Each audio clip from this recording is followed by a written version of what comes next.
दोस्तों, एक मशहूर कहावत है कि अगर दूसरों पे कीचड़ उछालोगे तो खुद पर भी कीचड़ उछलने का खतरा रहता है। कंगना रनौत के साथ फिलहाल ऐसा ही हो रहा है। कंगना रनौत के जेनजी के बारे में गटर जनरेशन वाले बयान पर जवाब देते हुए पप्पू यादव आखिरकार क्यों ऋतिक रोशन वाला किस्सा सुनाने लगे और राखी सावंत ने कैसे मर्यादा का दायरा पार कर दिया, कोई लिहाज नहीं रखा। तो उनकी भाषा की हम कड़ी निंदा करते हैं, वो बयान भी आपको सुनाएंगे। पहले बात करते हैं कि सौरभ दास पर क्यों भड़क गई कंगना रनौत। और सौरभ दास पर जो लिखा उसे लिखने से पहले थोड़ा रिसर्च करना चाहिए, लेकिन कंगना रिसर्च करती नहीं है, उसके बाद मजाक बनवा लेती हैं।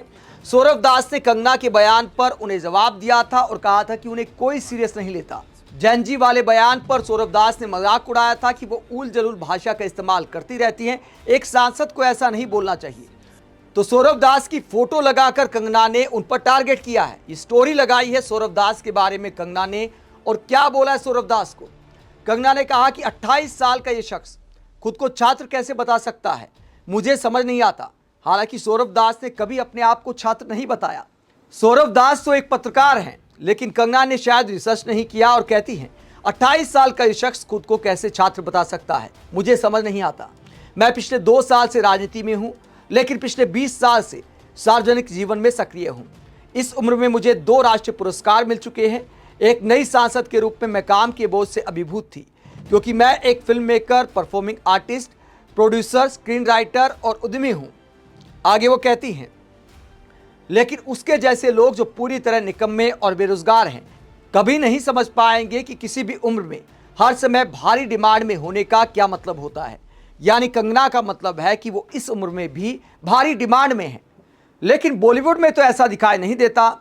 खुद के पैसे से ही एक आध पिक्चर आ रही है, कोई डिमांड वाली बात कहां दिखाई दे रही कंगना रनौत की। फिर भी कटाक्ष करते हैं कि हर उम्र में भारी डिमांड में होने का क्या मतलब होता है, वो सौरभ दास जैसे निकम्मे नहीं समझ पाएंगे। आगे क्या कहती हैं, प्रिय सौरभ, तुम्हारी समस्याएं व्यक्तिगत हैं, तुम छात्र नहीं हो बल्कि सिर्फ निकम्मे हो।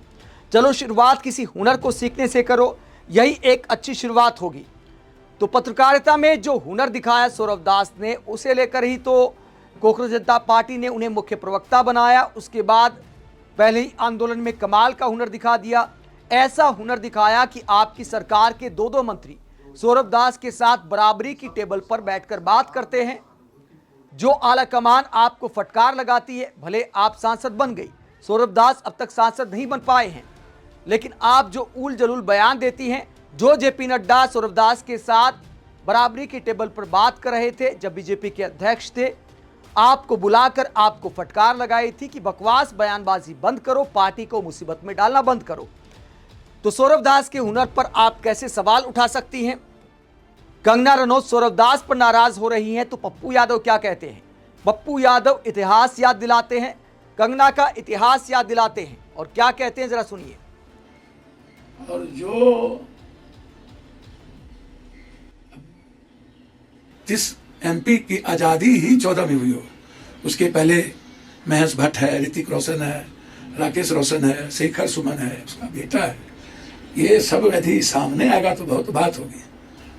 अब तो जो नेहरू जी 11 साल जेल में रहे, बैरिस्टर थे, और जो अपनी पूरी संपत्ति आज़ादी की दीवानगी की तरह दे दिया, और जिसने थोड़े सीमित साधन में ये इसरो से लेकर के घेल भेल सेल नीट यूपीएससी बीपीएससी एसएससी सारी देश के निर्माण में जिन्होंने सब कुछ लगा दिया, कम से कम इन अज्ञानता के भरे लोगों को किताब के पन्नों से, ये जो जितने नेता हैं दारू और फॉर्म देखने में जो मशगूल लोग हैं, 90-95% नेता जिनको 2 ही चीज़ों से मोहब्बत है, महात्मा गांधी के उस नोट से जो पागलों की तरह लूटता और चमड़ी से, उससे आप और अपेक्षा ना करिए।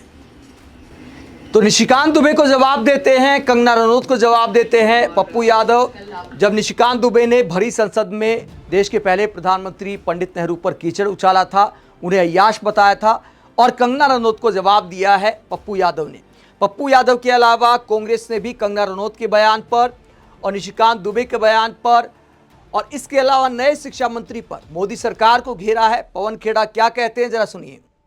में आरएसएस के नेता हैं टीजी मोहनदास, वो कहते हैं कि इस तरह के जो प्रोटेस्ट हुए, जो जंतर मंतर में हुए, वहां गोलियां चलनी चाहिए, लाशें बिछ जानी चाहिए, लड़कियों के रेप होने चाहिए, because these are rape loving girls. Kangana Ranaut ji कहती हैं कि ये भद्दी जनरेशन है, they are too ugly to be homemakers. दोनों हमला लड़कियों पर कर रहे हैं, महिलाओं पर कर रहे हैं। क्यों? क्योंकि मानसिकता वही है कि घर में मां, बहन, बेटी, पत्नी औकात में रहने चाहिए, औकात से बाहर आकर सवाल उन्हें नहीं पूछने का हक है। और देश के राजा से एक लड़की ने सवाल पूछ लिया, साहब कैसे बर्दाश्त होगा? ये मानसिकता वही है जो सड़कों पर पैलेट गन्स और AK-47 में दिखती है, ऑनलाइन कंगना रनौत जी की टिप्पणियों में, टीजे मोहनदास की टिप्पणियों में दिखती है। ये वो जनरेशन है जो ग्लोबल रिसेशन में पैदा हुई, जिसने एक पैंडेमिक देखा और झेला, और उसके बाद लगातार पेपर लीक्स को झेल रहे हैं। उन्हें अंधेरा दिखता है। आप उनके साथ मत खड़े होइए, लेकिन इस तरह की टिप्पणियां ये बर्दाश्त नहीं होगा। प्रधानमंत्री जी, इस जनरेशन ने आपको स्वाइप लेफ्ट कर दिया है। They have rejected, they have deleted your friend request. तो कंगना का बयान सुनाते हुए प्रधानमंत्री नरेंद्र मोदी पर टारगेट करते पवन खेड़ा। वहीं कंगना के लेवल का भी एक बयान सामने आया है। कंगना को उन्हीं के अंदाज में जवाब दिया है राखी सावंत ने। राखी सावंत अपने इंस्टाग्राम पर ये वीडियो डालते हुए कंगना के नाम क्या कहती हैं, जो काफ़ी वायरल हो गया है। हालांकि हम ऐसी भाषा की निंदा करते हैं, किसी के बारे में भी ऐसी भाषा का इस्तेमाल नहीं करना चाहिए। लेकिन जब कंगना ने खुद पूरे जेनजी जनरेशन पर कीचड़ उछाल दिया तो राखी सावंत क्या जवाब देती हैं, सुनाना जरूरी है, ताकि कंगना को इस बात का एहसास हो कि ऐसी भाषा का इस्तेमाल ना तो कंगना रनौत को करना चाहिए, ना ही राखी सावंत को करना चाहिए। खजवी कैसी है? खजवी क्या देकर मिनिस्टर बन गई तू? ऐसे तो तू कहीं बाहर जाएगी खजवी कंगना, तो तुझे तो कोई कुत्ता भी वोट नहीं देगा। पता नहीं तू क्या देखकर CM PM पता नहीं क्या बन गई है, खुदा गॉड नोस कैसे बन गई ये। मंडी में बहुत बड़ी डी। सुन मेरी बात, हमारी लड़कियों की, देश की लड़कियों को क्या बकवास कर रही है चुड़ैल?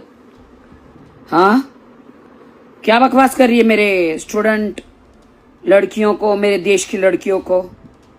एक कान के नीचे थप्पड़ तो खाई थी ना एयरपोर्ट पे। हाँ, तुझे डर नहीं है और थप्पड़ खाएगी सब जगह से। तो मेरे लड़कियों, मेरे देश की लड़कियों के साथ क्या बकवास कर रही है? हाँ, जेड सिक्योरिटी तुझे दे दी है, जेड सिक्योरिटी के भरोसे इतनी सिक्योरिटी जेड लेकर तेरे में, तेरे पिछवाड़े में दम है ना? अकेली घूम, हम जैसे घूमते, अकेली घूम, तब तुझे पता चलेगा देश की ताकत, देश के बच्चों की ताकत, देश के लोगों की ताकत। भगवाड़ी सांसद में बैठ के क्या बकवास करे जा रही है अकेले? देश की लड़कियों को इतना बुरा बोल रही है। अपना चरित्र देख, बॉलीवुड में क्या क्या करी है, किस किस के साथ रही है, कितने कितने साल कहां कहां मुंह काला किया है। अपना चरित्र देख, गटर माउथ, गंदे नाली की कीड़ी, मेरी देश की लड़कियों के खिलाफ बोल रही है। तेरी इतनी औकात है? तेरी इतनी औकात है? देश के बच्चों को, देश की औरतों को, देश की लड़कियों को। खजवी। तो राखी सावंत ने कंगना रनौत के बारे में जिस भाषा का इस्तेमाल किया, हम उसकी कड़ी निंदा करते। बिल्कुल इस तरह की भाषा का इस्तेमाल किसी महिला के लिए, किसी अभिनेत्री के लिए नहीं होना चाहिए। लेकिन अभिनेत्री और सांसद को भी सोच समझकर मुंह खोलना चाहिए कि किनके बारे में बोल रहे हैं, किस तरह की भाषा का इस्तेमाल कर रहे हैं, और ये भाषा क्या किसी सांसद की मर्यादा के दायरे में आती है, या किसी भी महिलाओं को, लड़कियों के बारे में ऐसी भाषा का इस्तेमाल करना चाहिए। देश के प्रधानमंत्री को जिन भी लोगों ने गालियां दी, जिन लड़कियों ने गालियां दी, हमने खुद उसकी निंदा की। लेकिन कुछ लड़कियों के या लड़कों के प्रधानमंत्री को गालियां देने पर आप पूरे जैन जी को एक कैटेगरी में नहीं रख सकते। बहुत सारे छात्र दिन रात पढ़ाई करते हैं, माँ बाप जमीन गिरवी रखकर, गहने गिरवी रखकर पढ़ाते हैं। आप उनसे पूछिए, क्या वो प्रधानमंत्री को गालियां देते हैं? बस दिन रात ऊपर वाले से दुआ करते हैं कि मेहनत सफल हो जाए, सपने पूरे हो जाएं। और वो लड़के लड़कियां भी हजारों की संख्या में इस प्रोटेस्ट में शामिल हुए थे, जो दिन रात मेहनत करते हैं। लेकिन 10-20 छात्रों की गालियों के आधार पर आपने पूरे जनजी पर ही जहर उगल दिया। आप इस पूरे मसले को लेकर क्या सोचते हैं? कमेंट बॉक्स में अपनी राय जरूर दें। साथ ही चैनल को सब्सक्राइब भी करें। नमस्कार।